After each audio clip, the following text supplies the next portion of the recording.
Assalamualaikum warahmatullahi wabarakatuh. Waalaikumsalam warahmatullahi wabarakatuh. Ya, kembali lagi di channel YouTube kita yang terbaru, Sahabat AA, sahabat Kang Agen, Kang Ade. Nah, yang kedua ini kita mau ngebahas satu tema yang sangat dan sangat penting untuk kita ketahui, yaitu tentang intoleransi dan radikalisme berbalut baju agama. Nah, saya mau minta pendapat dari Kang Ade. Enggak? Silakan. Oke, Dok. Terima kasih. Bismillahirrahmanirrahim. Aksi intoleransi dan radikalisme itu memang sudah seringkali terjadi di negara kita tercinta Indonesia.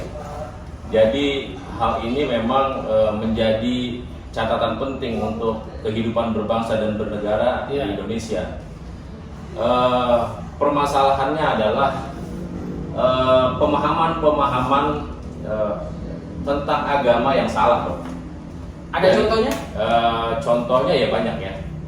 Misalnya mereka menginginkan berdirinya negara Islam di Republik Indonesia. Mereka juga anti dengan Pancasila, anti dengan dasar negara Indonesia gitu kan. Mereka ingin menggantinya dengan syariat Islam. Istilahnya mereka seperti itu, Dok. Ya. Jadi hal tersebut memicu adanya aksi intoleransi dan radikalisme di Indonesia. Sebetulnya hal ini tidak perlu terjadi andaikan mereka menyadari bahwa perbedaan itu adalah sunatullah, Dok. Ya, perbedaan itu adalah sudah menjadi kehendak Allah. Ya. Nah, jadi mereka harus menyadari hal tersebut, menyadari hal adanya perbedaan tersebut, agar mereka juga bisa menerima adanya perbedaan. Karena Allah Subhanahu Wa Taala itu berfirman dalam Al-Quran surat Al-Hujurat ayat 13, Dok. Ya. Jadi kita ini diciptakan oleh Allah itu berbeda-beda, berbangsa-bangsa agar kita saling mengenal. Ya. Nah, jadi hal tersebut harusnya mereka memahami gitu. Jangan hanya menuntut untuk kepada orang lain untuk bisa memahami apa yang mereka pahami. Nah, ini juga salah. Kalau bahasa saya mungkin mereka memahami secara tekstual tapi tidak kontekstual. Betul. Ya, para sahabat AA. Ya, kira-kira kalau bisa dicontohkan spesifik yang sering dan bahkan sudah ada di Indonesia itu seperti apa? Ya, seperti belum lama ini terjadinya bom bunuh diri yang terjadi di sebuah kantor polisi Polsek Astana Anyar, Bandung. Ya. Ini di Bandungnya? Di Bandung. Ini sangat memprihatinkan, Dok. Sebetulnya yang mereka lakukan itu sejatinya bukan memperjuangkan agama Islam. Karena justru apa yang mereka lakukan itu justru memperburuk citra Islam itu sendiri, Dok. Iya. Padahal Islam adalah rahmatan lil alamin. Betul sekali. Islam itu agama yang rahmatan lil alamin. Jadi bukan Islam itu rahmatan lil arabin. Bukan ya. Oh, iya. Jadi suka ke Arab-Araban ya. Tapi saya suka gamis. itu budaya, Dok. Iya. Jadi memang harus dipahami juga gitu. Jangan menyamaratakan antara syariat dengan budaya. Iya. Gitu. Walaupun di Indonesia masuknya Islam di Indonesia itu oleh para wali terdahulu itu kan dibarengi dengan penyertaan budaya lokal. Iya. Nah, akhirnya agar masyarakat pada saat itu menerima. Betul. Gitu. Agar masyarakat mudah memahami Islam dari konteks budaya.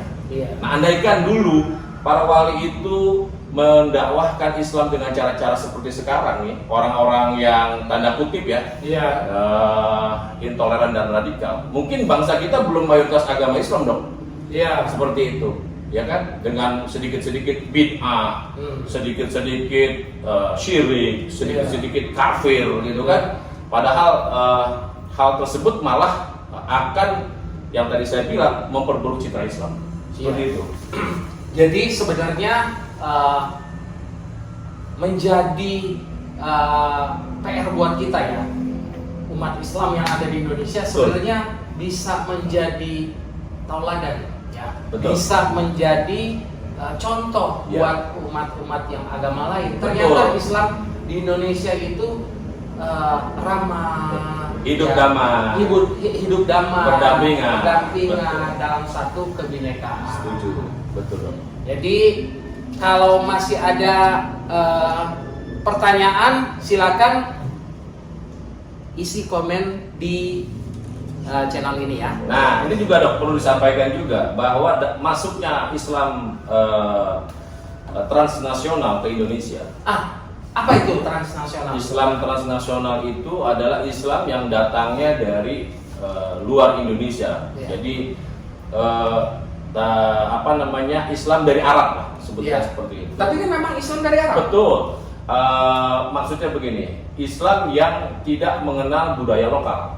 Oh, oke. Nah, oleh karena itu masuknya Islam transnasional ini mempengaruhi ajaran pemahaman dari Islam Nusantara.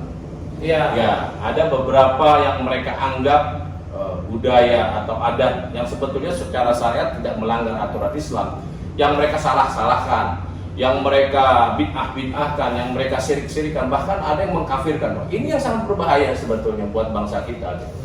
Jadi sudah tidak lagi menghormati kearifan budaya lokal. Iya. Nah, itu luar biasa. Padahal Indonesia itu kaya dengan budaya. Betul. Iya, Indonesia kan? itu kaya akan budaya. Iya. Jadi Indonesia terdiri dari beberapa suku. Betul. Banyak suku, bahasa dibanding dengan di negeri Arab kan. Betul. Bahkan satu-satunya negara yang terdiri dari berbagai bangsa, berbagai bahasa, ya kan, suku, adat, budayanya banyak ratusan, tetapi menjadi satu di dalam satu negara. Itu Indonesia dong. Iya. Nah, sedangkan di Arab sukunya satu, suku atau bangsanya bangsa Arab, tapi terdiri dari berbagai macam negara. Arab Saudi. Nah, dan anehnya, Emirat Arab. betul, anehnya di sana konflik terus. Iya. Padahal satu suku, satu bangsa gitu kan. Iya. Tapi mereka konflik terus. Nah, ini jangan sampai terjadi di Indonesia oleh orang-orang yang tadi saya sebutkan, membawa Islam dari luar ke dalam kebudayaan atau kebiasaan Islam di Nusantara yang pada akhirnya akan mempengaruhi kehidupan yang damai dan sejahtera di Indonesia. Iya. Gitu dong. Oke, sahabat AA, nanti kita lanjut ke episode berikutnya. Singkat, padat, dan jelas. Kalau ada yang mau nanya, silakan tulis komentarnya di kolom komentar channel YouTube Sahabat AA. Salam damai, salam sejahtera. NKRI harga Harga mati. mati. Wassalamualaikum warahmatullahi wabarakatuh. Waalaikumsalam warahmatullahi wabarakatuh.